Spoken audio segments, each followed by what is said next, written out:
Osikoro should go and beg Gaka for what? For them to play in the top 4.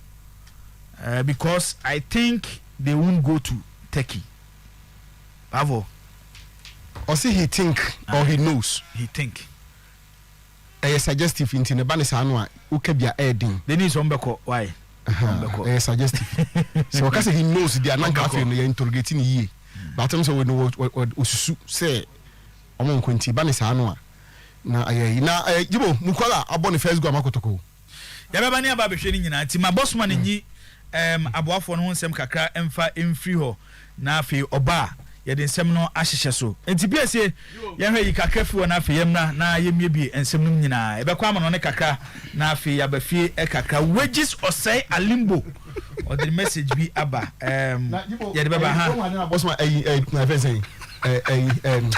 But again, they are two teams. I know you're there. But again, Umpa was my father in the Toso. Or Manchester United this. But again, we need Papa. Or a Manchester supporter. And now, or her Manchester and Brentford. And we ought to say, MZ Ted go to buy, and of course, and offer the Catania. What you go by before now, 14 go on as the Manchester to operate, or when I have 400 just any but season Manchester on Bebrew. I think it's early days yet. On Bebre. Because some of the first 5 matches in Bebre. On Bebre. As a first we will lose. It doesn't matter. I want to see the first. A man 2 players are on Bebre. Na player Omuntobi. We see players. Omunya more players. It will man 2 on Bebre papa nya asem ketwa. On Bebre Nana boy one a full abimo. Any do a cantona mo. The Manchester ye dear. Any no game na me hwe no. Bafo. As a Manchester for more moments. Yes, sir. The business papa. What's one young quite? Your first and be on a pay Emma Faith homeopathic clinic. Mama Faith is young can't try to pay say yeah, real stroke and a air war. I war and some no about the teacher at the ama what that wonder. But one day for any trumo, I what na swear. I hear my cocomi 18 or I have fibroid, diabetes, pressure, and I was stomach ulcer. Nina no Mama Faith say or Batona Boise I have not be piano akoye at the ama any area no. So tete o hwe ade a wonhunu ne ye wani baako eya kata ne nyina no wo de wani twemo e wo Mama Faith aso ye e wo henema kokobin 18 mu ho a obenya adaje ato na boase na wahweo na onso watimi enya wayeresa bibia no akoye ediama tutumrika sesi an frɛ Mama Faith was 0246 728 675 now ne no edi enkomo Queen Lu Ghana Limited omo ede hunchu capsules aba omo se eye memedro bema o jonso obre ansa na watimi ajonso o jonso na wo ka wo fe wo sen o jonso agbonso o te ya e wo bema nim nyina no na koje eye hunchu capsules ne bi na no aboboa na atumi ajo afri eye prostrate ya we mo na bibiano akoye diama usisi na wo sexual weakness so bre ansana obema enso atumi epejamo na watimi ane oba ade ahiamu nyina no ayade a hunchu capsules no enso ebetumi aboa aba bazin tablet ho edema yenuanom ma ne me ma menum nyina say menstrual pains menstrual disorders awo wonsem no enkoye ema wo a bomodenje aba bazin tablet ni bi enso enom wode wani twemu Our Costa Pharmacy, Colinac, Danny Herba, Blizzard Requa, Freddie Main Seba, Apidang, Nehabe Munana, Onsa Ebeka, Queen Lu, the Nupani beat now so ultimate anonym quick credit, investment, and microcredit, here and country on a pace. We are bang to my knee, one Casana, Yawa Juma, Ankre, Oko Council Kofani Maba, no Yambosia in Prim and Manimuya, Uyambosia at the Fiti Juma Biasia, Bomadan for Nichumo, or more quick credit for no Australia, what's it doing here? And sa wo ye Ghana ni na okura Ghana card wo di djuma na bia na etimi koye ma enya afena wo de ba be ye collateral sem wo ba be bie susu savings account wo ba be bie account bi aba be deposit ska eno ani se okura Ghana card na de awura mu wo maso ye bo modin na form number na from sesi sika de ye se na nioma enhye da enkoye nioma boa ye den ko pesika ni bi na fa di djuma na bia no enkoye ema aye 0596 920 833 0596 920 533 na wa from now ni omo enso edi nkoma na piano akoye diama posi ni adro imboost herbal mixer no ana sese wo bia enso enom eye number 1 immune booster sese no wo German so onoma eboa ma honam no enso etimi sipi esita na bibia no akoye ediama pebi no na bibia no enkoye emfama beye djuma damu ni nyina na watwedum nyina bonse wo ho aye den eye posi ni adro na make for diama no pay imboost herbal mixer for any tremo our hospital square junction tanso na tankes people junction and baby bia ye ton robiano onsa ebeka mi from our 0246 208496 0246 208496 now ne omo edin common natural company limited no or the true man capsules and I de amba German so say ayo sisi and ayo ya bema o de kwania na se petre yo na wajemo o sisi no etetewa e true man capsules anon kwa and e betimi edi wakagina mo aboa na bibia no akoye diama tenateba and Kent walker ba and crying sanso na kolina keba and Danny heba ewo Kumasia for numbers in from that was 0204 616161 not what the Truman capsules ni bianom not bibiana akoye diamanjibo jumadi sonko enso fitiase e wo yepa 100.7 e Ghana te say na Kwesi Parker Wilson and a pomoten etena se memene dabia no ne abedwafo atena se na omonso etime didi enkomo Ghana ho ensem na eya dia no etime koso say politics social issues economic issues national developmental issues nyina no ade Kwesi Parker Wilson tena se memne da 9:30 after say weekend edition of today's post no akọ na wie no na woni abedwafo nso atena se didi sankomo nyina na pipia no akoyie Nana Kofi Herbal Center Esian kanche say na so ye de wudru a enya de abesade yade na wode ba ho no asan de akofie biem Nana Kofi say ono de wode ahan no nko a na esa yare nti say ye fibroid yare no etete wo mental disorder rheumatism glaucoma kidney issues skin rashes ulcer body pains ningina no wode wani tremu e Nana Kofi Herbal Center papa so obenya daje ato na bo ase enka na ni ase dudo ye hye dudo ma ono ma to say yes ni padua no bibia ekosu ye kama yamfa hahan ne nsa yade de a Nana Kofi Herbal Center our entonso off Mampon Road behind Roman Catholic Asore Dan no na ubenya no bomade fa ne number ne frɛ no tutu mirika kɔ na so na wono nso embo 0549 732 651 0549 732 651 now ne no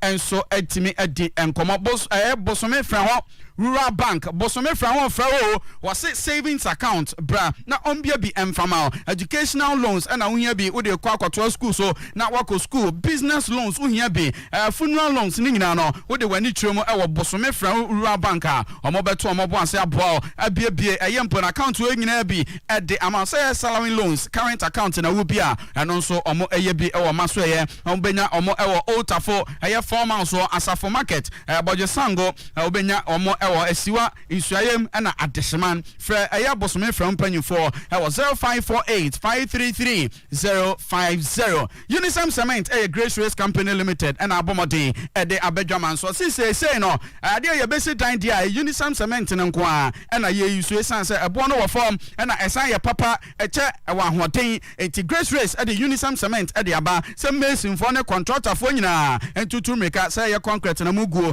blocks na mucha tiles na motor plastering and amoya Unisem Cement and obeje for any chomo Kumase Santasa runabout opposite Unity Oil filling station but modern phone number in from Cisia 0273 664 441 0273 664 442 now new mo edin komo jibo dia dey sorry no Central University omo branch no Kumase campus no omo say admissions omo bie e de ato BSc nursing opeso ye BSc nursing kokoye nursing top up e wo hono business programs agodo nyina bi say BSc HRM and marketing, accounting and finance, law, engineering programs ahodo, education programs ahodo na person doctor of pharmacy, bachelor of architecture, BSc fashion design, BSc public health, physician assistant nyina adia wo de wani chemo Central University Kumase campus adia ombetimi aboa achechemo ama nso atimi ahunu niema ahodo so timi ho MPhil in theology, omusaye MA in religious studies and other programs bebre ewo ehonom de ohia ene mpo no wasi results no say eno nso ntimi embro C6 no 8 months duration tie nyina no enso ho no ma offer number is a efre Central University for nchemu bia ohia no omode be ma 0247 842555 0247 842555 and 0248 401791 now ni omode nkomo jibo yemfa we na ensina circle fi wiki aba and almost started was a black and white bibi abeko so kama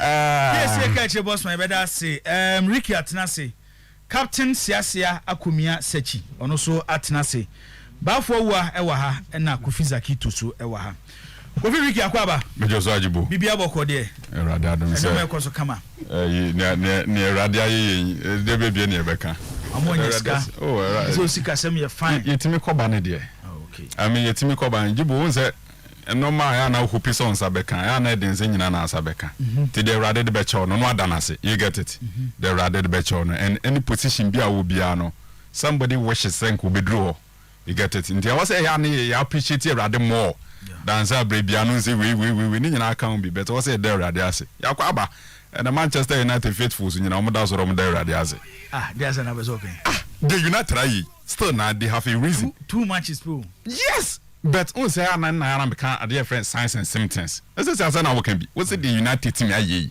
so man hwe ni ya de besie so it's about signs and symptoms and to the United aye nyina still now they have a reason say omoda so ya ombeda erade ase because no na Mazaki to ache ya wontimi mayo na ni aye dia agito be so twen anka mu wi ama no ne na say Saturday no wo ayi na desk news sesi ai yeah akwana Manchester ni okay and all Manchester ne Brentford game no at the time Brentford for share third goal and odi ade ne kata team ne ti oya no akofe kira kakra se Manchester atia ba ku bia ba na se bibia sia the time of fourth goal ni by na hwan no see ni try say ade na no when I read agwa there wait when I don't know case is serious case is serious I mean you be come kakra na word say be a normal sense and I need draws a be need your you can say it but a normal the things that need to be changed and Sana Manchester United in a dozen especially because of the matches you have witnessed so far in the Premier League on the evidence of games na ya no and at the level of game I who between Chelsea Football Club and Tottenham Hotspur Patriot as you Arsenal game was solid my against Leicester City Manchester City games are all solid their mayen and even the mid-table clubs na ya show mono any smaller team like Brentford and Brighton mono at the level of games na ya no so cause Manchester United be yi na so one kire kwa mbefa so be need the thing they need to do things they need to change as an United dia e be extremely difficult say better as say United be yi and one does gibo and you be come kakra you be rem me sure say obehwa Arsenal game no Gabriel Jesus Saturday no or Leicester for ho adwuma na ya had the controversial game over the bridge Tottenham Hotspur and Chelsea Anthony Taylor ono na say na power e was na Chelsea for airbo Chelsea supporters be started say omo person omo petition the FA na Anthony Taylor Chelsea match there in has we see hu ebiem any other games e course so over the weekend and Ghana nko say kwotoko ne has tires anu wani bi pa referee yempe no timi catch the face referee yempe no has ne kwotoko support omutimi e pa say landing for nyina yebi captain akwaba Mzaboko mejo so ya boko there adomo so weekend ne ko kama listen to me complaining they o kwa team be na wo amana Roma on me dia me Jose Mourinho ni ba woni to support to Jesus me hwe good football na ma hwe na ma analyze that team no but the good thing is that and some people some of us here can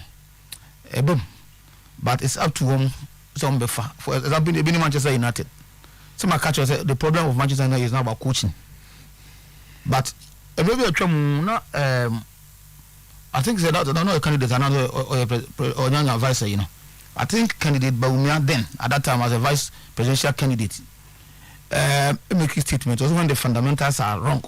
Are weak. Yes, when the fundamentals are weak, it will expose you, right? So and then Manchester United you go through. The fundamentals in a week are the economy expose you. Ricky, my message we anyone him and I oh be abesa kan sam about him. Oh, my Ricky come na but almost spare with that embarrassment. Manchester United, they're embarrassing their supporters worldwide and even those sympathizers. Me sympathizer of Manchester United. What I say, me sympathizer of Manchester United, but the embarrassment is becoming too much. So and now no game Saturday so now we be what was when you I'm not surprised that Galdev will say Bobo said they under knife war. Just remember also now where game no mo we free Ricky wa unia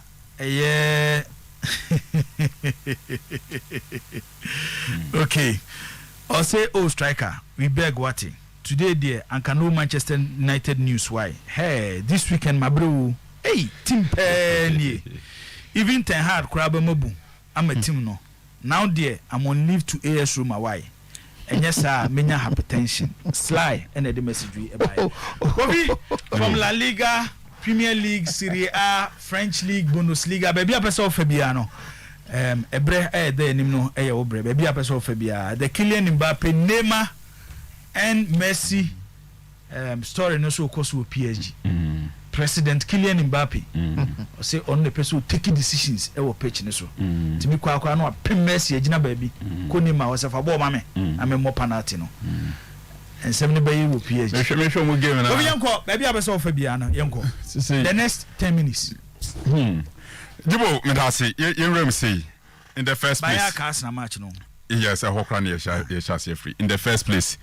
Manchester United discussion no yenyanka your best keeper ben ye tenene say ye ne say ye mboa club no ade afola bi abehu ana ana bia kanto na afro ano pay oh asemna rehu yenyanka ye be jump ne ye nka Manchester United asem but ye ne say ye mboa wo mo because I was say ye ka ye de club no kokoto e ba bi na ye tutu ne ye hyehye and these were the comments of Rafranik Mpachatas you. These were the comments of Rafranik. Say Manchester United team no baby gina no. See, there's one thing about German coaches. Jibo, they don't hide. They don't compromise. German coaches no oba no be hu a sene tie no. Obeka akyerɛw. And normally one way crana they will speak in public. Obema wiase afa na nyina hu the current state na ono no oda no team ni baby team ni gina. Obema wiase afa na nyina hu na no na Rafranik beka ye. Jose Mourinho kan Rafranik abeka enei the question abebusa ho ne say Manchester United Football Club no do they have what it takes because coaches na ejide so mbetimi Manchester United nyina ba omo said there's something significantly wrong with Manchester United in terms of player quality Ozo Manchester United ni asante ko board member Manchester United kase pa o say win or lose, we still demand you. Why? Nesusuka. Are we the only team that lost their match? Aden. Oh, sir, Jibo and there. And then who win or lose in there, Mammy. And oh, yeah, they are 1 hour. And what's me your home? Say win or lose. Manchester United, dear Krasomunko relegation. Juventus in 2006, yeah, then yes, yeah, the Mutu de Kusiria B. And 1 hour, went to me ko babia. But the point is that I also want to analyze the situation. Jibo, you started from Arsenal Football Club. See, Arsenal as a football club this particular season. Say, what no more no pre-season now. This is a clear indication of a team. The no pre-season or try so bet me replicate sad in the season proper. Oh, yeah, Arsenal season here on pre-season, no. And normal Gabriel Jesus Moye. The rate at which omu create chances no more goals and one you pre-season and then the year in the season proper. Omu first game omu boy na enya one be so mba Emresa ombetimi abebo ball no mu boy on Saturday me captain say na try ho hwe it's a game against Crystal Palace. So what for mutimi ni sesi a onse maka na ofia say Arsenal plays with a front four. So what mutimi ni pa a 4-2-3-1 system na Arsenal bo. So obo Granit Xhaka and Thomas Partey as the two pivots in front of the back four. The front four no, Abrante Fence Bukayo Saka on the right, Gabriel Martinelli on the left, Odegaard behind Gabriel Jesus. And Obi on him Odegaard Ibian, he plays as a creative midfielder at the same time our eye for goal. And to say Arsenal air ball. Now so starting with Bukayo Saka, Gabriel Martinelli, Martin Odegaard, any Gabriel Jesus. These are front for Arsenal. They are attacking opponent to be Wushiano. And so what check on age now?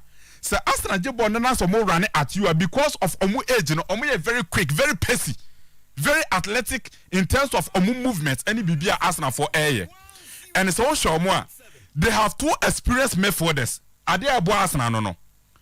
Partey and Granit Xhaka. Granit Xhaka, you can make a lot of comments about Granit Xhaka. But the question is, what Busa was say?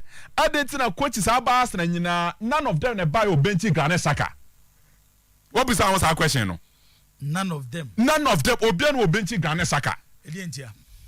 Because he has that quality. One supporters better naturally.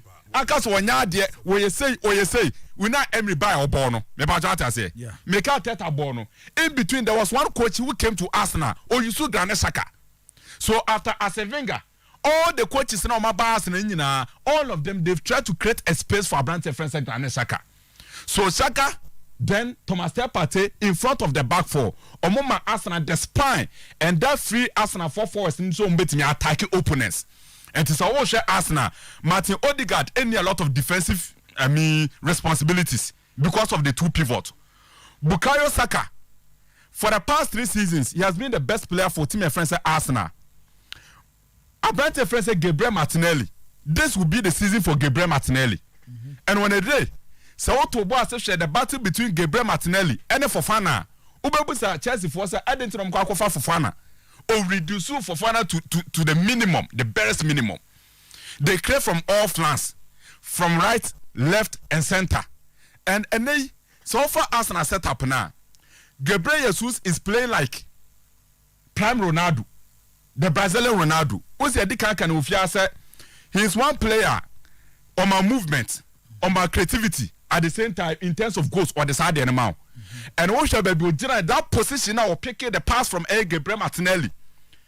Sir, Bonne gave me the picture on the screen. Now, Obehu 8 Leicester City players. I don't know 8 year boss in him. Oh, Leicester box him. Leicester City boss in him. Now 8 players and in the gym at the time of Peke Bono. But he was able to locate a perfect place for the ball air tour. Why? Because it was a technical eye, no. When him go on say, but our Manchester City. Jibos Oba Man City na so Sergio Aguero. Na so otena ho na se kwakofa Erling Haaland brawa. The point is that yet me criticize space in farmers so he has to move on. And now Abrante Friends Jesus any team he will become the protagonist of that particular team. That is Arsenal.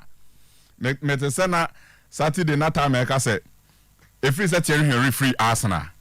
I feel Arsenal for a player cast in the mood of Thierry Henry. And the point is that on my one don't Thierry Henry at the man, you get it. Movement, pace, creativity, goal scoring. And the Arsenal team, you know, in my opinion, Jibo be fighting for the top 4 be adding. You get it. Early days yet. But the level of intensity Arsenal at the man, and clearly they have a pattern of play. That is one thing in the Manchester United any. And Jibo, this is it. This is it. Okay. And Gabriel Jesus. Yeah. And the first goal. No? Yeah. This was the first goal. This was the. Obetimi account the number of Leicester City players in the 18-year boss. So Obetimi account. No. Try and count. Ubo as many as 9 players. So the goalkeeper ne can one. Or more 10 players inside the 18-year boss. The only player know him. Me Daniel Amate.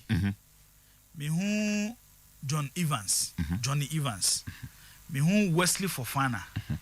And I mean James Justin, me who Dewsbury Hall, one Friday Indidi, Yuri Telemas, and Timothy Castagna. And the players are now Bobo. The only player I want come home, myself, James Madison. James Madison. So the only player I want come home, Jimmy Vardy. But what I say, and position of Gabriel Jesus.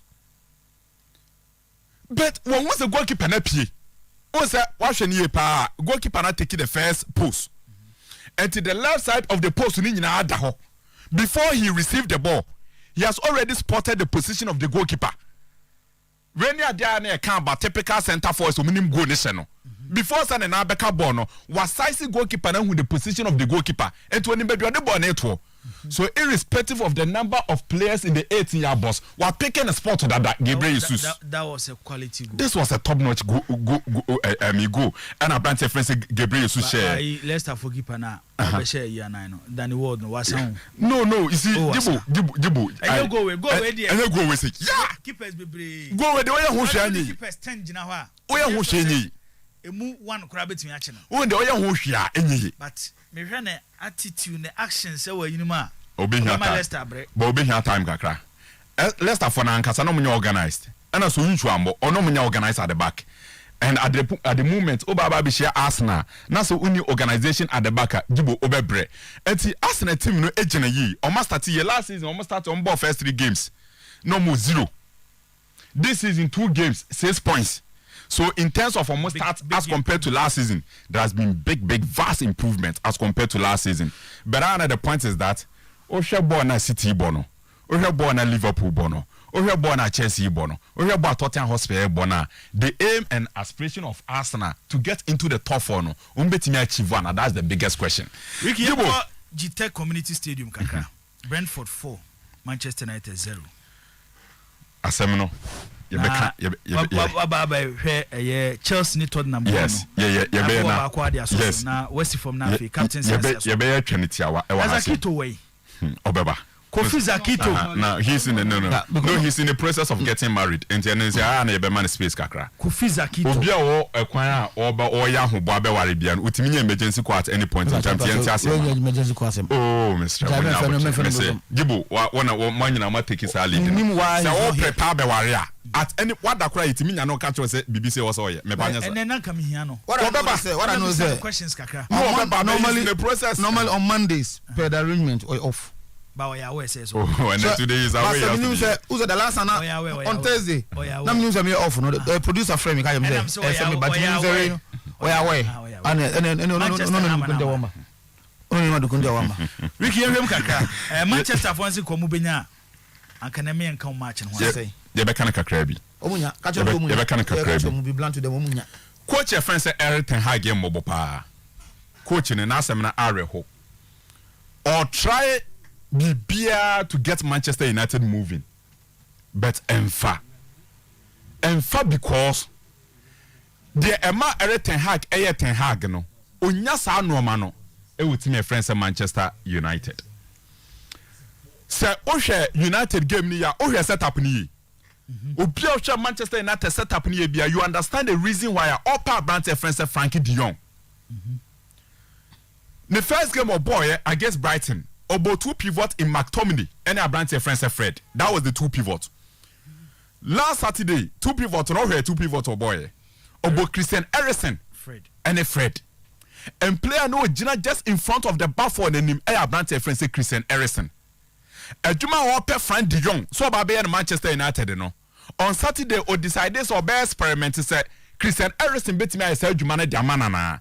So be receive ball from the defenders, the back line. No one distribute no one started the bed out for Manchester United. Because McTominay and Fred ain't mean yes Juma and from Manchester United. And you use Christian Eriksen. Dibo what follow Christian Eriksen pa. E wa Tottenham Hotspur. Any team your friend say Inter Milan. At Tottenham, near born as a deep line playmaker. Oko Inter Milano, player no ball in that particular role. I have branch a friend Marcelo Brozovic. And to some position the Christian Eriksen Gina our the ball chair resulting into a goal against Manchester United. Some position in fact Christian Eriksen engine holder, some deep line playmaking position on Gina holder.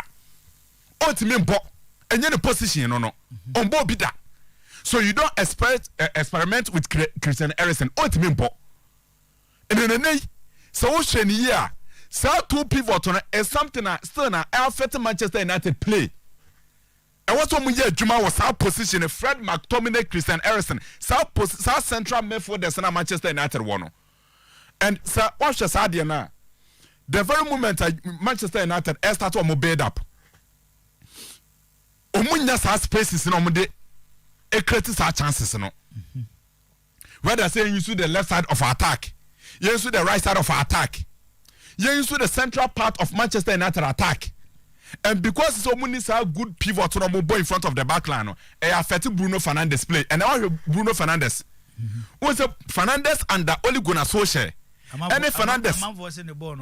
The first season, no. And your system assassin, part and assassin. No. No. The beer at Manchester United assassin. And it's affecting Bruno Fernandes. I've decided to center so much on the two pivot because it seems that and when they affect Manchester United play this setup once we talk about how porous Manchester United backline you know, nobody is interested in talking about Manchester United method. And then United help a solution to some method now. They've decided to go in for Andrea Rabiot from Juventus. And that's the solution Manchester United are looking for. But we should players mobile that position now. Fred, McTominay. Say United enya Frankie de Jong. Even though Rabiot is exceptional player, but with McTominay and Fred, they also reach home. Obobo kakra. See. Oya also reach no ya adwen. Obobo kakra. But point in say at what level, the level of performance and I was expected to compete in the Premier League. Let's not forget to say when we talk about Manchester United squad and that's what we that bad do. But we make comparative analysis with respect to other teams in United no more competing. No. So analysis and then so yeah, you realize that United they do not have enough materials. Okay. When you compare United to Manchester City, Liverpool, Chelsea Football Club, Arsenal. Today, Arsenal is not more about the materials. It's more about the coaching than, of course, some players in some key positions. But my friend say Arsenal. You talk about Arsenal two pivots. Now compare Arsenal pivot to Manchester United pivot. Now, which one would you choose? Thomas Partey, Granit Xhaka, McTominay, Fred. You need some stability in method. And hey, Mamika has him way.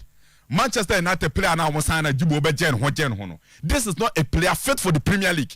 Oh yeah, sure. Lisandro Martinez, he is not fit for the Premier League. No, and then the partner wine. Harry Maguire. No, Gibo Yade. Harry Maguire, and they say ma obi oba woni babiana. As all man oba na chire adwuma opeso koye. Opeso chese Maguire ne maame ne papa for some zonko bobo. But zonko mu jane pa. Oh. The say Maguire be to so kwa. Born again. Okay, Saturday I hear discuss Abranche friend say Lisandro Martinez. Meaning why I kept on using a team like Brentford, so we could share Brentford because of Mbebu then Anthony. Say born again, Ebemame one picture there I can't some kakra about Lisandro Martinez. Height, you know. Ebeko to the disadvantage of Lisandro Martinez and Manchester United. There are a lot of teams in the Premier League. Omubo long boss. The rate at which Omo attacking the pace and yesterday, Jibo, this is it. One how Omo bully Lisandro Martinez. One how bully no. Omo bully to the best minimum. No, it's not about foul. No, Jibo, it's not about foul. See, rather. It's not about foul. Say, Omo Jampia, Bafo, Omo Jampia. Before they jump, already Omo taller than Lisandro Martinez. So the very moment they take Bafo the the Thomas in following ye. The very moment they jump, Lisandro Martinez trying to catch up on Uber no about the show him. Ne heights in the Premier League. And so she gave me because of the height and any awareness, Manchester United conceded 2 goals. So quick counter-attacking move no more yeah. I'm Bebu shares no. It was as a result of the awareness. And no shares no. Then the second goal they scored, the position and no the shares no. The height and air suspect and what's your coach now? Frank say, Omo decided some better target a branch friend Lisandro Martinez. The height no. Omo decided some better target our position no. They had a goal and with Lisandro Martinez position.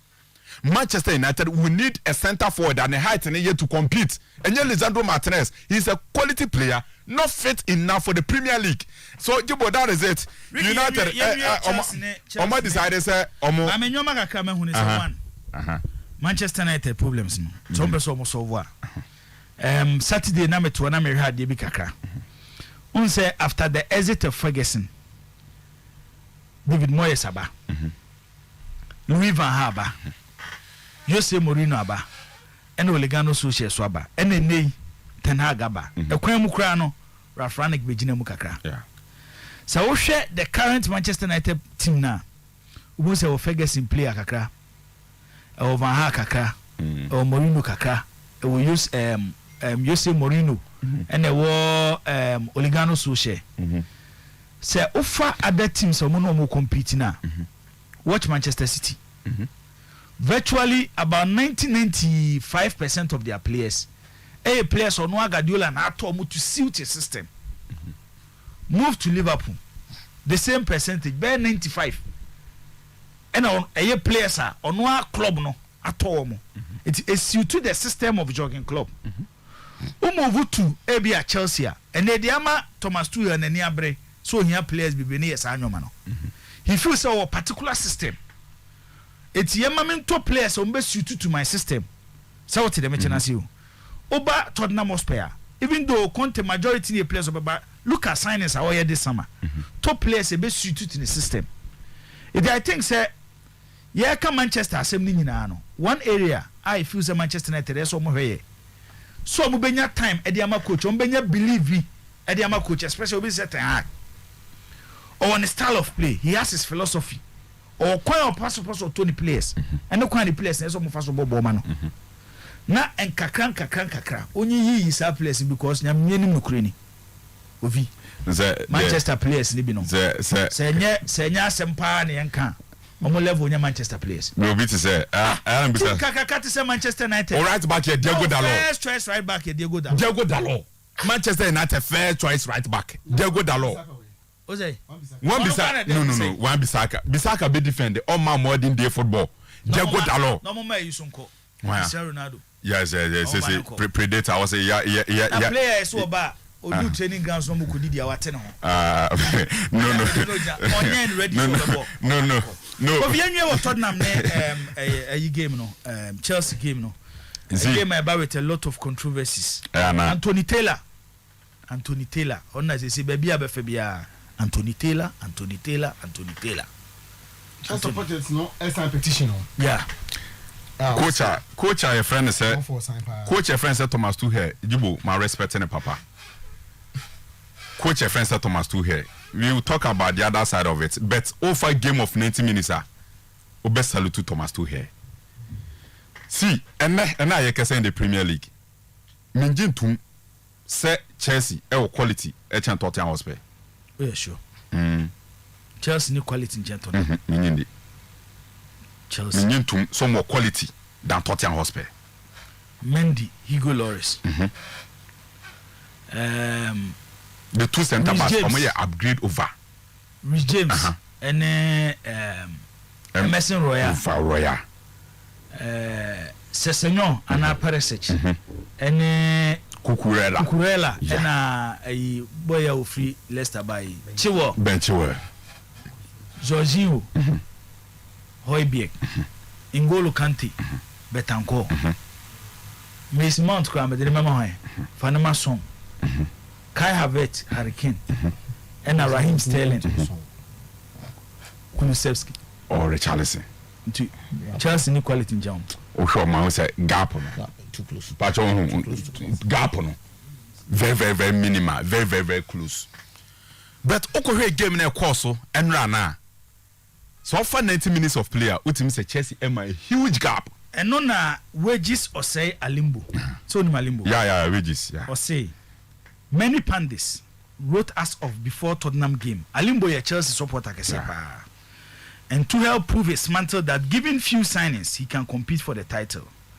The battle yesterday was about the coaches and Tuchel's show class but EPL referees robbed Chelsea we wages Alimbo say yekase coach bi reduce team bia ade Thomas Tuchel Antonio Conte ne Tottenham Hotspur yesterday especially in the first 45 minutes say kase coach bi team bi reduce team bi quality is what Chelsea Football Club did yesterday against Tottenham Hotspur say offer Jorginho na so offer N'Golo Kante pair in midfield and when they adwuma ni nyina obiaba with different qualities in midfield Kante ebeba as a destroyer and a boss to boss midfielder at the moment sa na we use so abrante friends say N'Golo Kante did that work to perfection Then you pick Jorginho. Jorginho is a controller.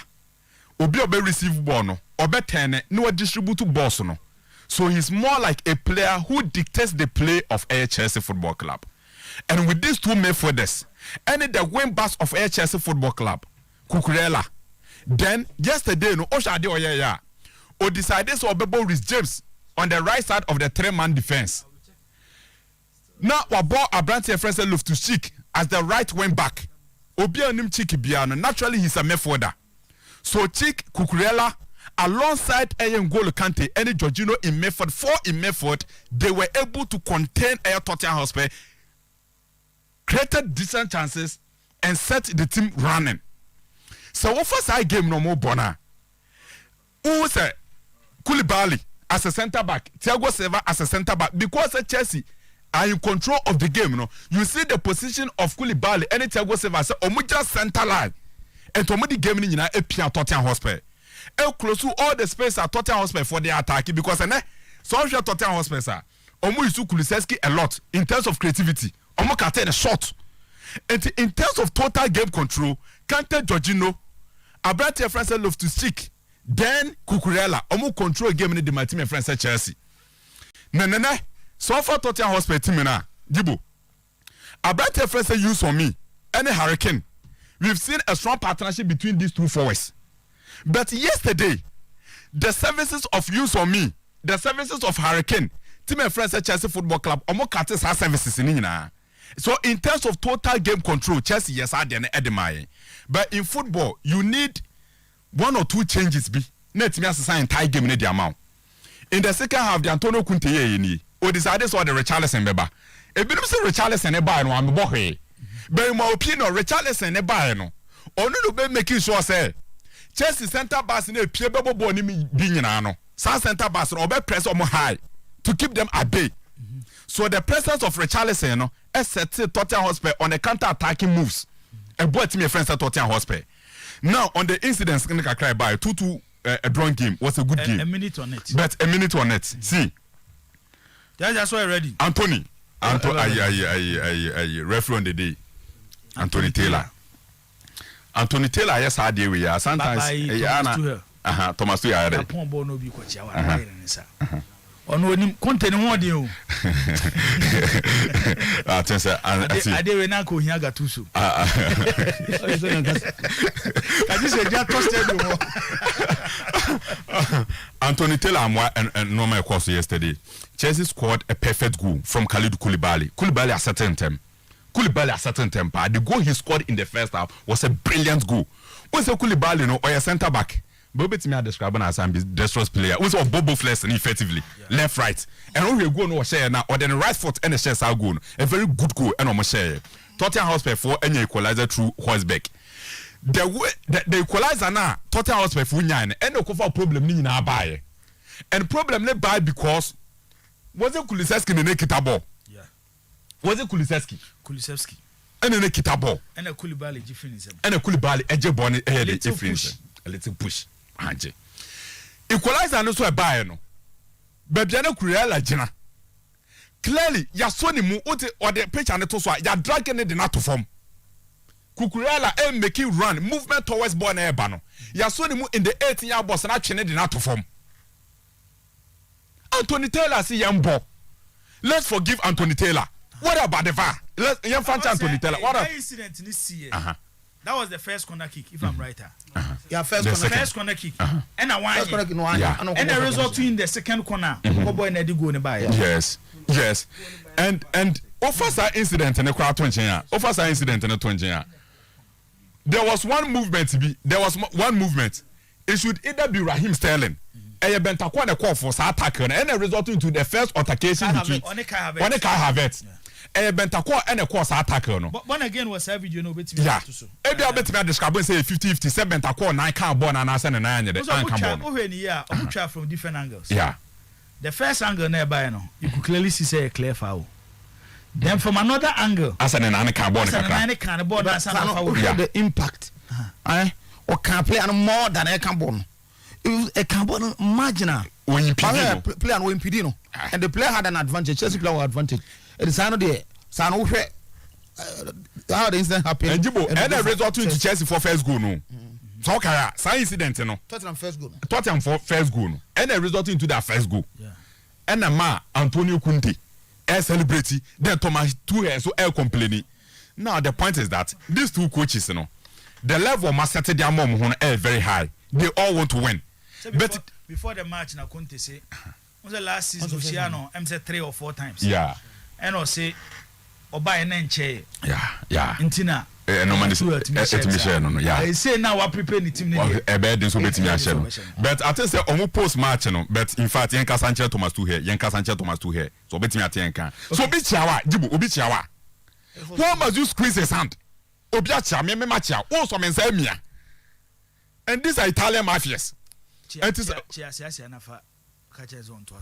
okay, copy. Ovi, thank you. Okay. I didn't squeeze your hand. Of course, that's good. That's a good one. Gentlemen, Eadu-Poku, quickly, I born again. Ghana for football fans na me enra friend no bana me no menya problem pa. Say incident na cause between Antonio Conte ba for any Thomas Tuchel. No so say it's good for the Premier League. No so say game ni yede. Can we find a crash so na fie mre. Samuel Bodu. Okay. You be rare class. Now I'm about to what's you be rare class mu kakra. Yeah, okay. But for information oh, why not? You be rare class mu kakra. Tino betnasia. And the paper ni Tino. Oh, okay. And Tino na the paper na beba. Oh, you. Na and some more dey banya sem ketwa. Na ka fresh from sick bed uba you. So ka da ho nanka unya akra. Uzu one for grandma. There na bezoti. About other transfers and that stuff. I'm a lot from you. Now, Latona, monitor him. Monitor Bibia. And you know, Tino Banana Christian. Monitor club beer. Every single club. Now, there was some Manchester United game. And Maniaji, because of you are beginning to accept assembly American about 3 years or 4 years ago, that at that time, now you disagreed with me. But now, and me, as a also my worker, you are leaning towards Master American. It's true. Monitors that way. First of all, my statement on Manchester United say, Mr. Poku, Manchester United is a big club. You got your point. Say they checking. We got your point. Financially, there's no team in the Premier League that will match on, even in their struggles. So now I thought to say, so Manchester United air transfer marketer. Senke Arab we I said Pep Guardiola like ya or working with hard for ya. And come system near madada. But the American owners may establish you say. Omu take you over Manchester United no. The Glazer family. Only City and are spending more than Manchester United. Good. But it's a mistake Pep Guardiola. What about spending there? No, we are not spending Manchester United spending you. But you see, to whom much is given, much is expected. Manchester United receive a lot of money, even in terms of endorsement, in terms of advertisement. You got your point. Now they had about 41 of them. 41. I will be a quote. Just to me say cash no a flow. But American owners are not like the Arabs. No, the Arabs when they set their eyes and say no person more yeah, they will try to push until they get to where they want to go. Americans are business minded at any point in time. That has been the problem of Manchester United. It did now catch him say, Afe, Ufi Ten Hag, ya allow no, eminent top players are on no, a benefit to almost system no. Are you not going back to Asman Canada? Say Manchester United, when I was working Kofi, almost all the league and Manchester United, but that team no. They were just getting to the trial for home carriers. That was when Van Persie you know. So now here Manchester United what amount for catching and go for so on your reshuffle in almost setting. Sure, you were talking about the other Jago Dalot. Just look at the 4th goal this Manchester United. But during Alex Ferguson's time, who were the owners of Manchester United? Oh, send the emo. No, it was the Glazers now. Glazers now. About some part. More than a year and a equal. About party. What is it? Just look at the 3rd goal for the Manchester United. In Manchester United game, the man Ottawa now first or now as friend say it was a goal. So I just a brain for the brain almost say you. And just something that they've worked and almost brain almost say. Except I think almost third goal. No, a goal individual errors. You ask yourself, say, at this point in time, Manchester United don't know how to build game, build up. They don't know how to do it. It's almost no more that triangular shape, no. Bakujana top star. Na keeper no Bakudia Piaman to Pia de ma Ericsson now. When the player go closer, our man Ericsson the big I don't miss a ball. Then it was a goal. Look at the first goal. David here. How can you make such a blunder? Such a blunder. I did about what you do on micro breaking. And the player no ball want to say no, or right footer or left footer. Or try right now. So first and the second was total embarrassment in the team. You are talking about Obiti said Luke Shaw. More kind of law. But you forgot to say Luke Shaw is a yesterday's left fullback. Luke Shaw to me was free the play match. When you had that long lay of the prayer no buy no. When you and Luke Shaw once in a while we know about Kakra. But most times he flattered to deceive. A hundred man just someone who can say me about see Luke Shaw born or about with personality. But don't know again. One kind of bonizo, but because of say you know, because at that time Luke Shaw play or buy you know. So Boba who the play will play long lay of piano. Say Bob Bana or called Naikwa or Guinea. So it was Bruno who was pushing him. Go, do this, do that, and all bringing it back. But because say the umpo was someone say or come someone say or bought him also was canon. And a man for Peki, just someone like Kana Luke Shaw and also he was bought into it on a mechanism. So Manchester United situation now you know, they need to revamp. Make sure say because even in their struggles, what about when Manchester United start to win the Premier League? When they start to win the Champions League, what happens? So why don't you invest and make sure say you are investing once and for all, making sure say you bringing the team back to the owner. Striker, I'm telling you, say if they continue to do what they are doing here, I hope they take the next 20 years, Manchester United ever struggle because the first game. Now I thought, coach, there's only my crazy. But our second game now, it was a total faux pas. Manchester United team that is so disappointing, that is so poor, so porous, nothing is happening. They don't have a game plan. Can be the next 2 months. They just don't have a game plan. Chelsea Tottenham, and it's very bad. I think Anthony Taylor will take the chunk of the blame. Time any how to go for people be. Oh, my fuck see me na they can dey met to hona. Ya kase me no pa. Kase me no. Kase me no no dem ba ko okotoko ba ko asofoku. Okay. Na ewurura kotoko kra meye ba ko aka ho. Sa. Ai, ba ko beka ho. Papers na no hye. Na no hye dibo. No hye pa hwede wo ho ne de a. Okay. Tibafo ai captain we ya be hwehwem. Anthony Taylor will take the chunk of the blame. Maybe I'll compare player to player. Or when you're close, but one thing that I've learned about also Tottenham, because Tottenham for lack a victim mentality. Even though the referee might have, in a way, overlooked some decisions, and Anka, that decision, especially that foul on Kai Havertz, should have gone to Chelsea as a foul. I overlook here, but these are some things that happen in the Premier League. I'm looking at the players' approach. First half, Conte was too defensive. So I was telling you that now at Chelsea, a lot of opportunities to come forward. Are they Chelsea lacking now? And they said they will need a big centre forward. They said maybe Chelsea in the year after the game, Aubameyang, some coaches come for every Barcelona bar. Even at his age, Obetimi Abua, playing a typical centre forward, different from Obo Kai Havertz, and I said Raheem Sterling at that role. So no come a typical centre forward. And by the time Antonio Conte back game, no the second half, introduce Richarlison, open game now. When they started to also open up, no, Nanka Chelsea would have gone up by about 2 or 3 goals. It's not very difficult to catch them. The problem is that Chelsea need that area, no. That aside, Jibo, Tottenham, a team, problem over the years, any psyche, game, you know, to Chelsea, Tottenham game, but it got to a point. You see them further out. Okay. So I think that Antonio Conte, in the game, and no. What a game. It was a game. I think I love every bit of that. And if they can continue with that, I think they can also go places. Babawa. Osia Obefa here. Oh, say we say Kotoko release statement.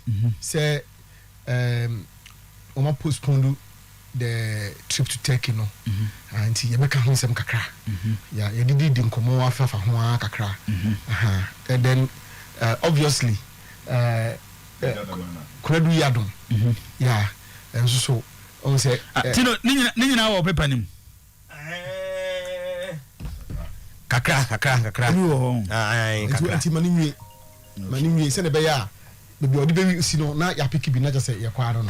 Good. Jibo inti na pipa kase ba ko ato from no. Eye dodo na ebusa on Kunadu Yadom. Sentia ebesin na ya tete house of folk. Na say na dey ne tie. Ebusafo enti ne ye. The tie say August 30th. Na Kunadu Yadom contract ebe na ye wie ye ewo wafa. Na player no na oye Tema United player. Eno nti omutena se eno omu terminate no contract nti woko back to Tema United. Eno nti owie sa no na akoba nkomodi a also many house of folk etumi enya ejefo nti ne ye pa. Pipa no hwehwe mu na ne hu se da bi ene Tema United equal to $35,000 na de to was player no sika omuhia eno no. Na nye no nko se dachi bia no house of folk air turn onward no omuhia 40% eno ene ne ombagye. Na take it from today's post. People that talk for you said there be house of folk air corner omonsu ko to $15,000. Na ebesinei menu ka say die na che say I was say oh teso kakra ena Tema United ebegina $30,000.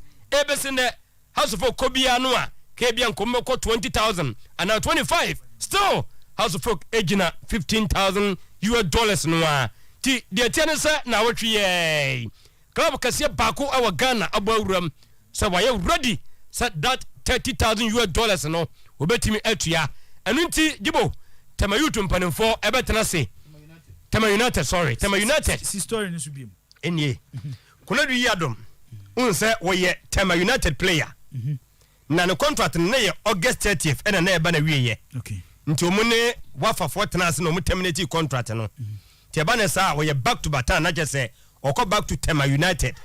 Na omuni house of folk negotiations no. The atene say club no ko to $35,000. Say has pay. Kunadu Yadom wa. Omuntu $35,000. Okay. Onward no that be omu turn omu hia 40%. And only no omu hia. The bed is a house be. Okay. The house is so kon omu ko to $15,000. And a club no take 5,000 fees no be gina 30,000 say no die. Want to subim.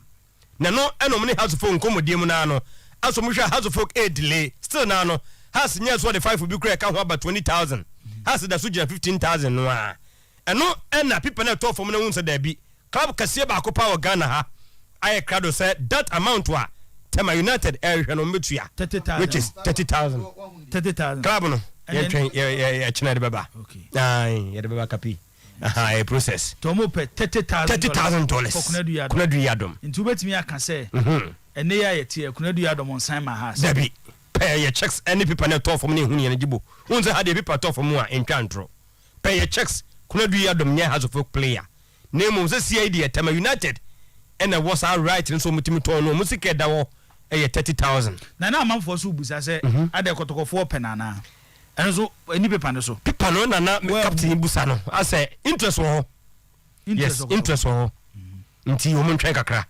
na ebia huebe enu kira no on today's post wo tie dwom si ya no yebetimi da bahwim ebia krobia ni je ho ana krobia nya pelent no omunye interested da ye de beba okay yes de tie no story number 2 yanko kotoko na nkofo busa se sentia imbela se yetete ni se wako then na akosi still wone kotoko eye preseason na preseason no guso ni kotoko ye Jibo de tie de se ni agent no na asese wo bufuom wogiri ye se offer da ho se sie no o se kotoko gitum no mama imbela etumi eko na nso se kotoko ye na echina enu nti ama oni ni gem kasis kra na no na ye checks hse enu nso ye na botwi mu a kotoko company for any agent no trase na ekoba so be kode a ene na omon kai se ye bo player bidin se o company for ye ntam na akono etimi ba back to Ghana na obehye Mbella nan ti se de baby a ade no akwa gyina no eno no pipa na to form no na just jibu to kwani mu pipa na to form de akwa gyina no se ko boss da chi bia no enei Mbella ba kodi a ene ye unse fia ha ena boss player e breaky player bi e fense akono edi ma wo na asani agent no kra no yakoye mienu o Amadu Tingani ena se dia so wo claim se maza ono ena ye player no bibia adi no gibo wo de nyina ho na ye hwede coming days ye no ebesi ewo Mbella ho Kotoko benya no for Champions League anase player no ebetena ye de beba na Evans Adu-Poku that time kapa PJ no ye kasama for Kotoko etunu din go monga so go bon ho botaba basa eni wo twam kwa na bon na ya na ahye na preseason na sha ase no asankofo hu no eno mu busa se on today's post go monga Evans Adu-Poku ne de ne tesen ye checks HS this season nya de ajibu Kotoko be yusu Evans Adu-Poku de go monga na omuni Kawela din komo a akato nabro na Evans Adu-Poku ekoshe Kawela Jesse na season ya yebesimi wasi akai for Kawela United a and also de no de tie eno no na yenya dwuma wo Danlad aso ye Danlad na so betena obeko finally Danlad atiase a mfinhya mienu watretrem de ama Kotoko a ne contract na de ohodada no nka ye December ya eno nti se de 2024 and a Danlad Ibrahim goalkeeper no ene Kotoko enso ehwabo a ehode no de tie ewo no born again se we de ye kra hia se ye begim piwa bia because ye bodi no se Kwanlao Dani Juamien Thomas Pele edi no nyina no ti commentary se me bia fremu se boni nyina ho eye Kwanlao Dani Juanien Thomas Pele yes we wo ye commentary na okura ball ana pass ball amana obe ni say me kan nyina na me na ye de ye na me ti bona bedi acho bona bedi Kwanlao Dani Juamien Thomas Pele akwawa wode no etidibo Thomas Pele yes wode na ya johoro na enchia no diagu ni ti wode so at the 3 years na asane ediama Kotoko no na madam fu was akwa tintin wa eti Thomas Pele ela wode so ne dia no aba betwam no jibo yanko na yenya dwuma kakra ewo FC Samates omuso ye business omawuram ewo Black Galaxy na Banana in FC ewo player bia ni team any Gabriel Bona omane no etime awia abrante no division 1 hono na jese wo bodma ye papa Samates ene no awia sese wono so ekoka ho na preseason no watime aye adwuma ho I god sese die after sempering for execution ba no we ya meko nti next eye Kofi Mensah wono so adwene Mediama FC Mediama my brother say anopane baba isa te ho ma mo say die na otwe bako ene de aka won say wo player bia obetimi register no every for no aka kire Premier League for no na Women's Premier League no ni nyina mu division 1 no say na otwe pe na ato akire e de amamo Kotoko triple ne say wo the details kakra ebeba na no bi ka say wo check ya omu game no mo ne Burkina Faso bebo no ase Nigeria River United hanya meka you know Kadiogo very good aka 25 days ojibo wo check here so mo hanya no mo ye training okay so we ye ene match omo boy ene yes ti mo betin ahwe pa radio anoye passports on Facebook and am cross go go ana Asante Kotoko ene Panthers say how they from Panthers FC e wo yes okay Panthers FC we ye you know Sadio Mane okay wona abogo no tijibo yenye ne sana bafo so ne men on the ground na ye adwuma kakra ho bafo awu Kotoko yenkoi baby apeso fa bia jibo mi dasi wo hunu Mbella ni manager no ni post on WhatsApp no Facebook no let me hu anu odin kamwasem anu odin papa akwa no yakọ fast maba opeso odi asemba I say I'm disappointed with the club in Ghanaian league. If Etoga Mbella Thierry was a Ghanaian, they couldn't have behaved like they are doing. But I blame myself for not doing the check-ins buyout clause as a Genesis. Oh, that's so dear. Say brofo a na wote chen mintika wo se message ni. Ese wo na wo kan. Say na small kan. E na wo kan no achim. Wo so no French ni. Enti ne brofo no wo chro no French brofo. So wo say we disappointed. Ghanaian team bi obo Ghana club league no. Wo say Mbella agent.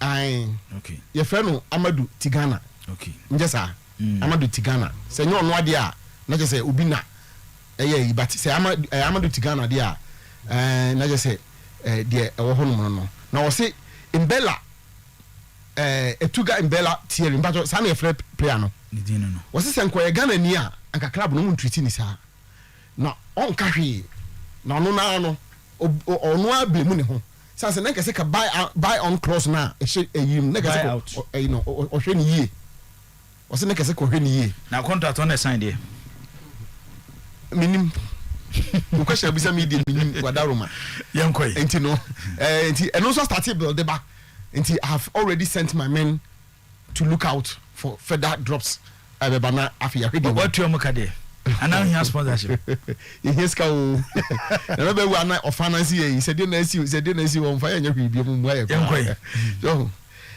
Jimo Kredu Yadom information I'm picking is Kotoko take keen interest in Kredu Yadom.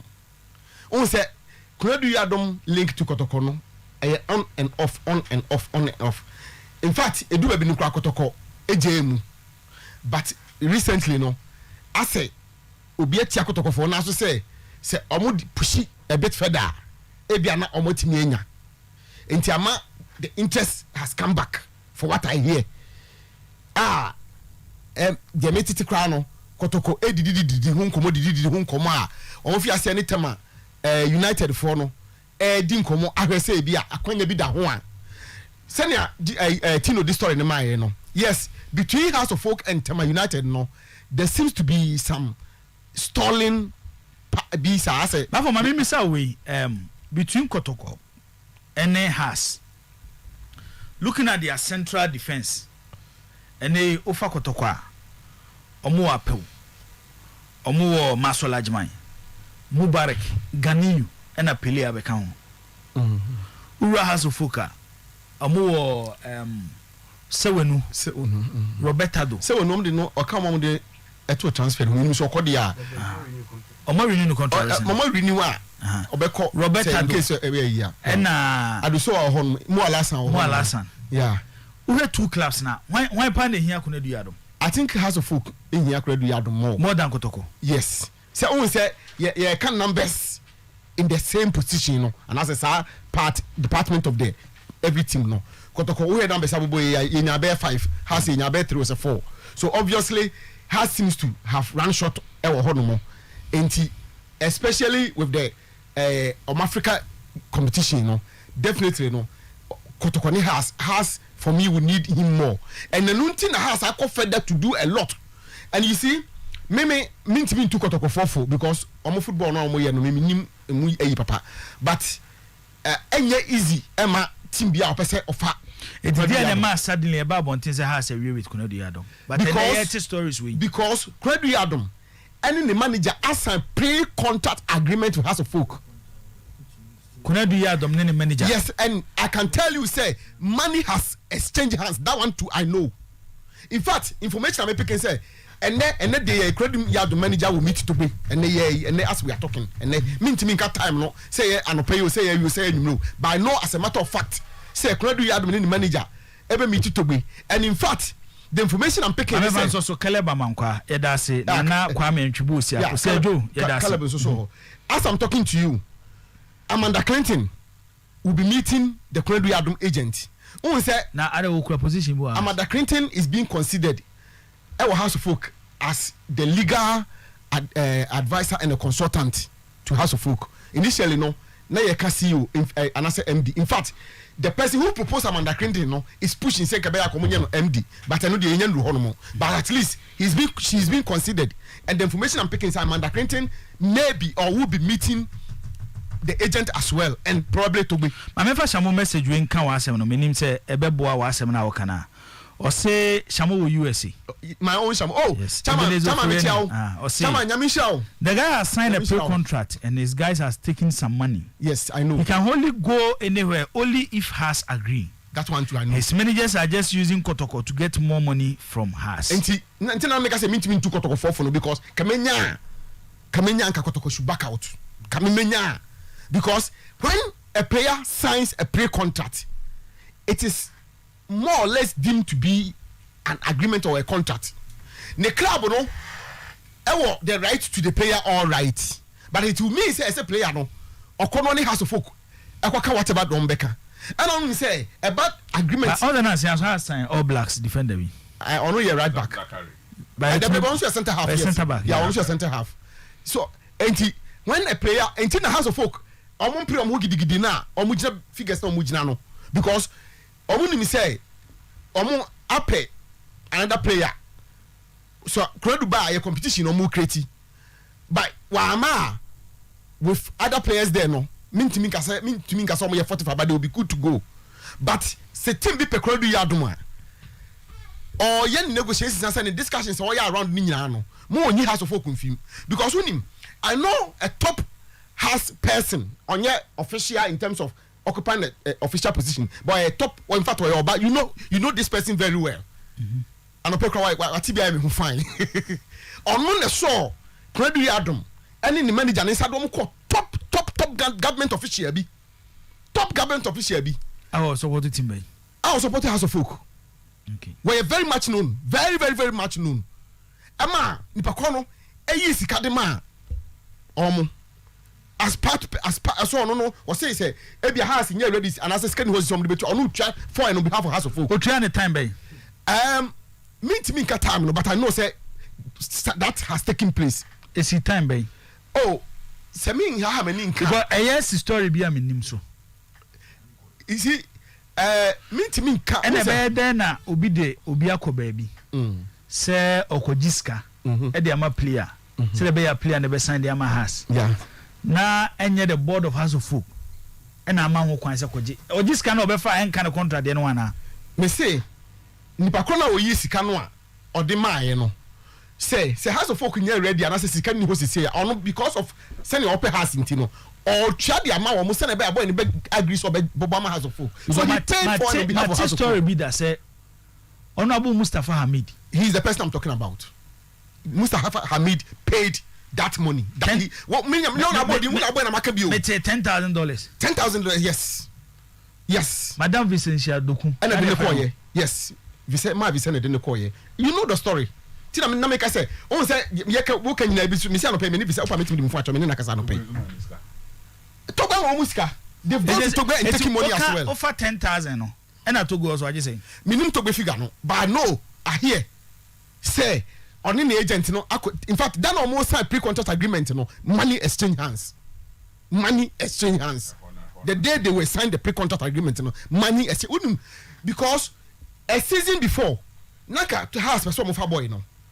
But what for insistence they were believing some contract to outside the ama boy no any other things and they put on hold the agent no agreed with House of Folk say on the money more half season about half season we are no intend to that 6 months period now with me anything kasanoa they will come back and indeed they went back and media menka say me say and last week me ka say I bet me one second we will not be paying for House of Folk. I will be surprised. Mike Perez say the final amount has already been agreed to, so there is no way Yadom management will use Kotoko to influence a move which has already been agreed to. What they are now waiting for is a final and part payment of the amount quoted in the agreement. Konedu Yadom is off the market because information I'm picking up. Well, until I make say, maybe you Kotoko want to hijack it. That I know. In fact, I know pay. Maybe problem is based on what an encrypted messenger. Credu Yadom. They are to the Twitter page. Or more friends of Twitter. No. Credu Yadom. The first one, Obi, were coming to House of Folk. And or see, Nana Boko. On say Kwedu Yadom our Twitter. oh yeah, this is it. And the hey Ka send my bon again on fan two screen. okay, me send the man. Then one kojo aye eba back eba yeno welcome to the biggest club in Ghana at House of Folk Baraba and Kwedu Yadom tray nana boko kojo aye no na welcome Kwedu Yadom to House of Folk.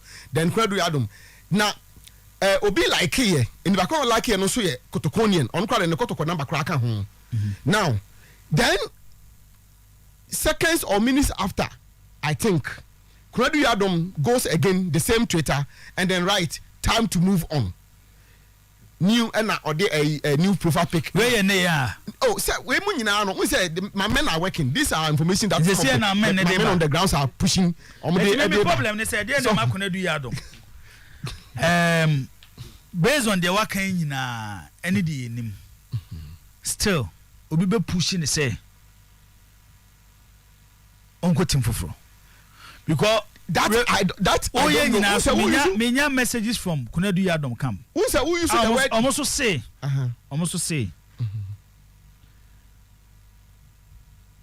omone has even though nkoma akoso but has ntimi nkasa Kwedu Yadom your player. Are they denying the fact that they signed a pre-contract agreement?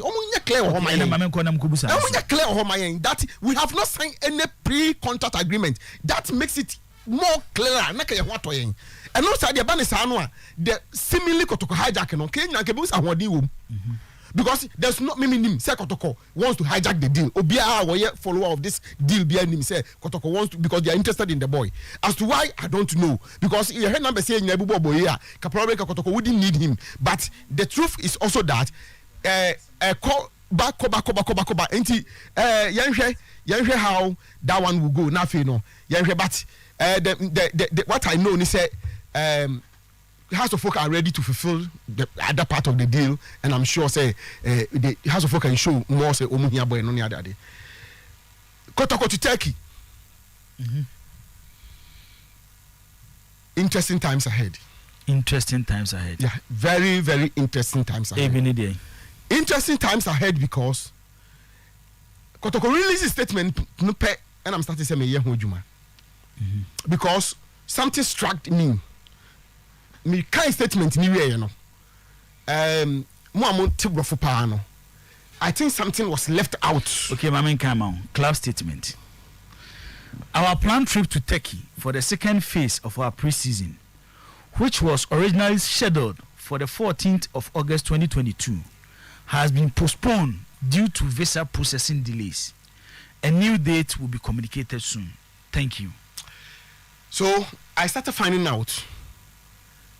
Normally, no, say clubs, a group trip. And the visa process is no, individual a group. And he said if there's a delay answer, normally no, normal occasion delay answer no, e be a sika, e be my documents. Yana documents, they are no any more because by the time Ubekono embassy no, you know the document you need to submit. Meaning say recently when your opportunity acquire embassies nibia. They say they ba akupa adding, even having a date to do submission. They say embassies do ni nyina no, BLS no, omo a specific number for every day. Nti bia ene omo si nipa 20 penny ebeje omo. So omo ye nipa 20 na asan for ne. One of my easier. So therefore, for instance, we had Sekotoko about 65 nipa base 65 and the Ayeko. The team 30 officials and the management it will run up to 40-45 then media and the if that is the number say Kotoko started processing of a visa no I think in a week exactly say date not to say by now the embassy would have told Kotoko say ebia you usual man aka 10 aka 20 aka 5 aka 4 and the rest you will get it this day. Team ne kwa Accra was it Tuesday or Wednesday? It almost started Tuesday. No, I'm talking about say visa processing now. And yeah, that team no I'm talking about started processing documentation is normal. Say on say aside bibia no. Say wo kra na ya ma mo ye group mo ye hwan. Submission of documents at the embassy obi akọ individually. Untimi gasa wo so ni nyina akobom. Eso obi akọ. So Tuesday and we are talking about Turkey. At least I have traveled through before, and I know say almost visa, you know, and yet rigid to say young fan say bia oko UK na US and answer other way. I'm not saying say they won't go through the normal processes now, so we all the necessary verification is I know they will do that, but when it is a football club, almost presented a uniform document in this anomano. Yana a bit lower kakra. Now, what I'm gathering mainly are there a delay trip no and what the possibility or the chances of delaying it further or maybe even cancelling the whole trip no? Cancel out. No. I'm choosing my words carefully. Cancel out. I'm choosing my words carefully, and I have a reason why. Because I know from what I know, they say by this week, based on say the music the vessels will start coming out. Okay, very well, no problem. Oh, hopefully by the ending of the week. By week here, my woman. By Friday, the trip will be problematic. I'm not saying it will be cancelled, but choose me because I know what I'm saying. I know the kind of work I've done on this. Kofi, see, and now I know what I say. And then, if you want to travel to Turkey, and you are going by Qatar Airways, one person is 16,700 per ticket. One person. But you are not that time 65. To be no risk, no. Some make I say. But one of the core reasons, you see, I have done a lot of work. One of the core reasons why a be a trip no, a bit may delay or maybe even cancel. Now, Qatar Airways in Guana Turkey. No. I have checked Turkish Airways itself. I had 23,000 per person. Per person. Turkish Airways. And 23,000 per person. 23,000. Yes. 23,000 Ghana. Yes. 2 months ago. 2 months ago. Somebody that we all know. You know the person. Traveled to Turkey. He paid 9,000. That was the ticket. But when he said dollar na kosoro, and when time na you woman so. That has occasioned why say ticket cost better from with all the year ma check here for instance say Qatar Airways say better from one say Turkish Airways better from one the time I bet me reduce better from 24th of this month 24th of this month and the cost of it will be around 12,000 cedis. Now, they're not 12,000 per person. Yes. It's 21 nebe mune. 21 ben making. So about 21. What's say? Maka 16, Maka 23, Maka 9,000. And I may say, the next time I cost no ticket cost no be reduce. About 24th of this month and the cost. And they are okay. Ticket in the price. Me see, and 16,700 Qatar Airways, Turkish Airways 23,000. And they. Yes. Enu. Open check here. Enu. Okay, so what check my. The point is, sir prices we see. Because me say 2 months ago, over the weekend, Turkish Airways now 9,000 Ghana cedis. Meaning say there are flights you are very expensive. To say BA, KLM, Lufthansa. Until man ko hobia. Meba. Minimum BA of free Ghana just last week, somewhere around Thursday, Wednesday. Echo Amsterdam. With which flight? KLM. But Amsterdam, Royal Airlines. That's a Turkish Airways. I will try $1,520. Which is which is not up to. Which is not up to. Even maybe I say 15,000 Ghana cedis. And minimum say. Traveling from Ghana with KLM to Amsterdam is much expensive than traveling from Ghana with Turkish Airways to Istanbul. Now, Jibo, when traveling from Ghana to Turkey, no, and will be close to the because that is me. I didn't bother to go and look for. I think is about out with some figures. That's why you have producers. You can also check and bring your counter. Ricky. Then I may bar for prices no say sana ni nyina akratia I want to say sika ye kan nyina flight accommodation will be catered by the agent now. Agents now, which is gateway. And that is where the problem is because and based on agreement challenge visa fee. Yes. Oh no. Being paid. No, sir. I because I don't know if say from what I know, they say number kotoko ne omo agree, you know. What they did was they paid the amount in full to the embassy. The amount in full. Say nipa 50, nipa 20, nipa 30, nipa 40. Omo training to the embassy. But the only American say nay, embassy be our Ghana hebiano. Every single day omo nipa do eso omo ba to submit their documents. But if it is an embassy ne kase, embassy ne kase every day, you better receive nipa 10. Nipa 10. No problem. I'm not contesting the rule, but I'm saying that Kotoko, the embassy would have told Kotoko how soon the whole visas will be ready, so that it will have formed part of the Kotoko communication. But Kotoko communication, they left it blank. The statement they issued. The embassy doesn't deal with Kotoko. The embassy deals with organizers. No, but say the embassy catch organizers and the embassy doesn't deal with. No problem, but me say it is what the embassy told the organizers, and the organizers catch Kotoko issue statement.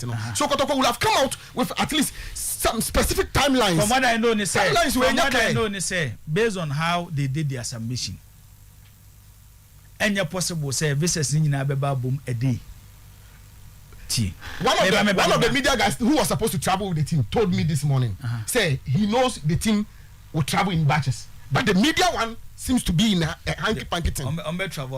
Ricky Yanko. Okay. You see, the only thing is that prices are when tickets in there, ticket prices in I want to believe that Kotoko management might have done a great job on it.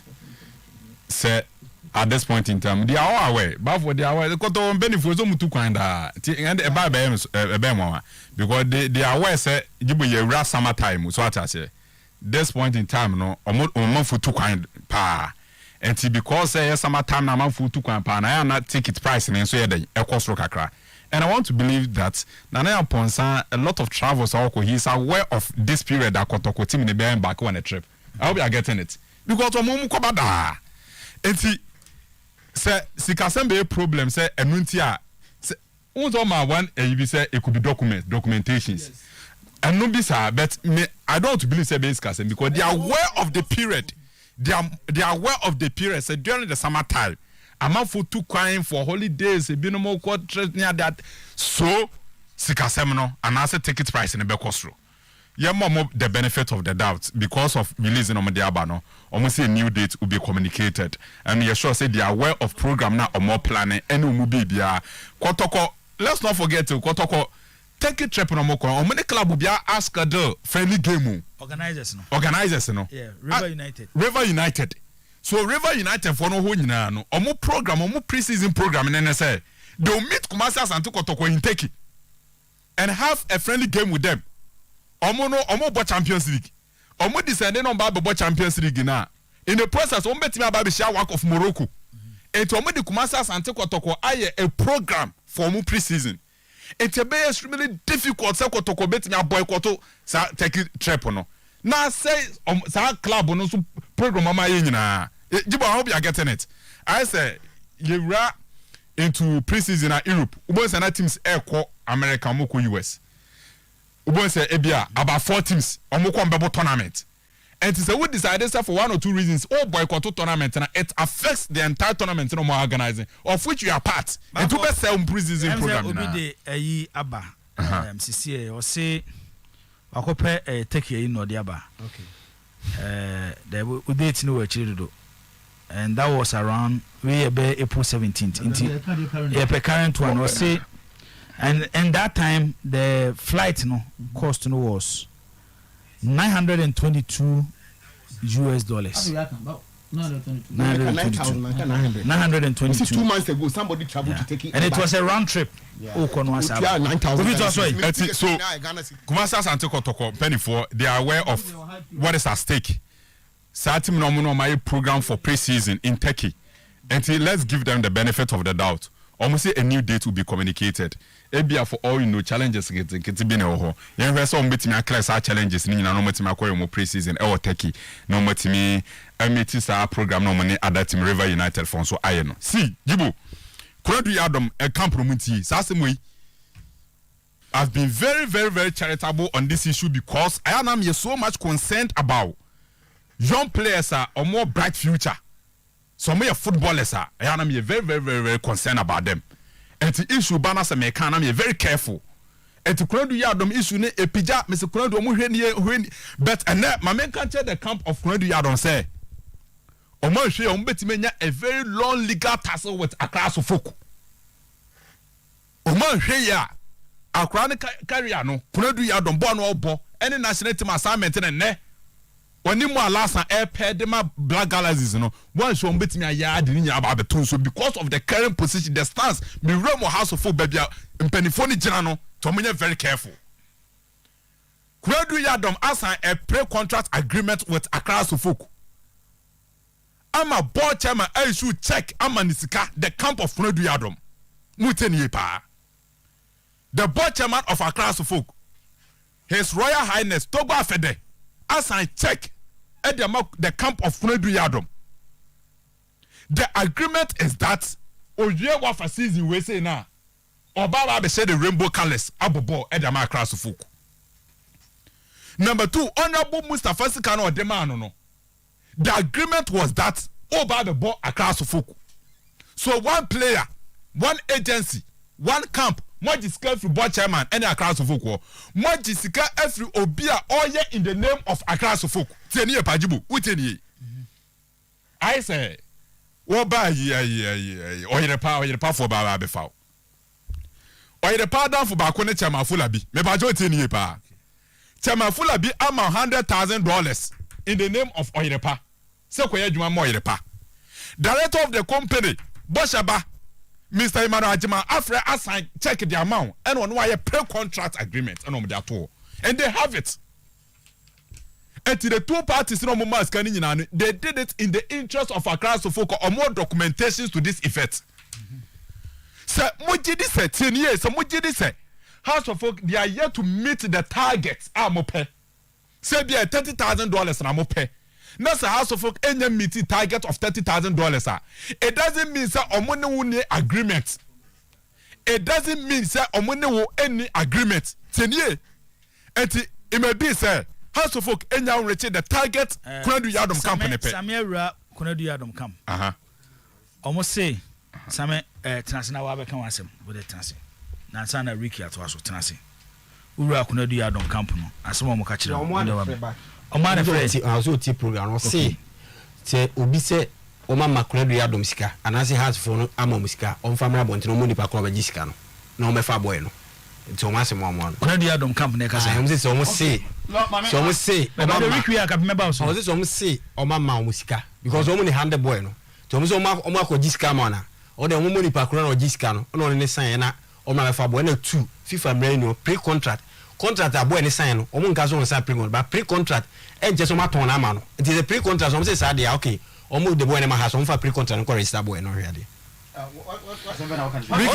agreement no agreement no yes say they want say agreement no yes say Samede want me for to Samede tie ba for nya agreement no ni yes say ye the boy ne be mamu ono de wakwati boy ne be mamu ba me bisa question ba Sami o obeti the pre-contract na register ayi Kuradu Yadom mama figure omo so betime aton has Kuradu Yadom amatin bi when he has signed a pre-contract they will have to come into agreement on which one way or the other. Pre-contract them day. Maybe say. Every time. For mommy. Enti point ni nyina na say. Kuradu Yadom na camp ebeti nya. That idea say omo House of Folk nya meet the target omo pay. The amount of money now omo pay no House of Folk nya meet the target. That one it is fine. But for them to have taken that amount of money from the board and from Honorable Mustafa in the interest of Accra Folk no House of Folk ebe drag boy in papa na ehone ya na said this is a fine talent we say we do manage Kuradu Yadom no ono ana de Suraj ebra Accra Sofoku do manage Konadu Yadom no omo ana de Suraj ebra Accra Sofoku and omunim ne pa into my careful and almost steady because already they are dealing with one player or from the camp of Konadu Yadom agency and that is right. And omo very careful. I'm concerned about the career of Konadu Yadom because of the position of Accra Sofoku. So they should be very careful. A similar thing NSCA between Glass and Awakon and the Olympics. Kakran, but House of Folk were aware of what they were doing. Eventually, Glass and Awakon ebo Accra Sofoku. Tomunye very, very, very careful because of the career of Konadu Yadom. Okay, go finish. So I mean, Jibu, that is it. All right, it's fine. It's fine. Yes, I'm to one share Chasila Saga. A drag na me say may advise both parties as I talk and House of Folk. Especially as I talk on an album say on Konadu Yadom. Say obun tradi name no omunye due diligence on whatever they are doing. Come here. Konadu Yadom. The agreement with House of Folk $25,000. I know they will call him. Okay. $25,000 and a half. Any Konadu Yadom quarters. I agree. There's one person called Abu and a lady, you know. And whoever is talking Abu and can't the House of Folk from friend and up here. Okay, so is my information. Abu. No, what happened is that player no contract no start take effect from 1st of September. Was signed 3 years pre-contract. The pre-contract no it is because was signed now contract was already in force. It wouldn't me apply at that time. But the moment that contract no when your clearance on Thursday from the FA. That was when House of Folk a request boy no document because now was already nanka FA until some standing. By establishes a captain. Who will be signed pre-contract? Maybe based on the other status is Charles Taylor and Sagano. Way different from Charles Taylor. So maybe say now way different from the Charles Taylor saga. Now I establishes say so who will be signed pre-contractor. And just a chichreno. By way, different from Chasela, but bet my end up like Chasela didn't be. Any. And you know, House of Folk I requested for one document be registered no. And Tama United being led by Abu. Yes, almost young Juma or Efe. Because House of Folk news like registration end the abandoned no, it's almost economic registration no. In order so to meet on request here, and also more what you want to buy Thursday or from. Sir, you so present the can. In fact, the second is what Frey has a catch of the second document on Friday. So they've arranged a meeting and Abu, any player no, as some of House of Folk secretariat. You present the claim because House of Folk almost start here no, because of the document in now. Tama United and Abu requesting for $10,000 from us. As part payment of the amount, and a House of Folk, I say no. I don't know has man 5,000. That has been given. $5,000 has been given to Abu and Tama United, and they've also received, and the player has signed 3 years contract ending 2025 September. So now the can say almost every document in no. I between the register no. After the rest of amount no. Omo etria and how to pay it. That meeting was expected to be and I said omo ko and nyame adom standing registration another 1 week area ka home. So and just so simple said here we be so try be to wait about yenye hwe opako say football dem runable and your pre contract but only sika but sikatua abam which is $5,000. Sad we need to America but kofi boarding bi or House of Folk fan. But based on Tama United, this Egisana Buru decided say, or the player of my house, and we want to have $10,000 at channel. I know your official information. I don't know, yes, I make individual but since Kofi can make to spending $10,000. But I know they on the say by officially the former House of Folk abandoned there. I have $5,000. I don't know. As I go to go home now, I say if number. Sana Martino. because from what I know they say boy ne the management e ko share one board member of Asante Kotoko and am do ko to na nim say on pese ko do ya don ba Kotoko and omo bo minim de say ete hey say board member na communicate the management on ko do ya don de no and two say management so peno. That's another thing. From what I know, from what I know, they say, Asante Kotoko plans this season, especially when it comes to defense. No, yeah.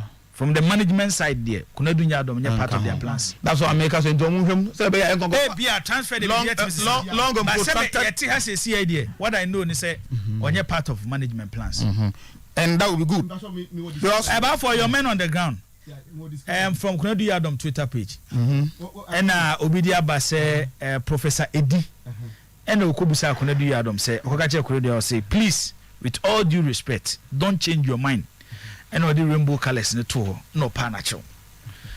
Kunedu Adam response to that message was say never made any decision yet. So you know what sign up to 2025 September establish it.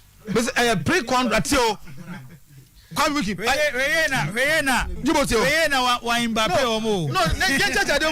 Pre-contract, it's only pre-contract when it is that all contract what your friends away Wafa. But once that Wafa when you clearance on Thursday, there's nothing like a pre-contract. That contract is in force. What's saying? Now, but I couldn't do your dom. No, bit me free itself. Free be on a house of folk. If only he is ready. On any company ready says Sikabia. Yes, Sikabia House of Folk are committed to another Kunedu Yadom. The $10,000, the $5,000, the contract in Chenchanwa Wajinano. Say if he's ready to refund. Ninja the Bema House of Folk. Of course, it's a pre-contract. Not a so he can work out. But until says Sika Wajinina or didn't Beba and at the moment. Sika rap Kunedu Yadom contract in the club will be a Ghana. That's why you're ready. So, bet me trust us can in us and so about $30,000 a month. That would be very interesting. Medasi Kofi Wiki, Medasi Captain Siasia, Medasi Bafo, Mame Enqua a year in Sawamba for Mabaso, in Sawan Police Station. Inspector Linda Kusi Ampofo, or say Operation Nepa. Inspector CM Fair Fidieso, and ne a Nikunu. Inspector, hey.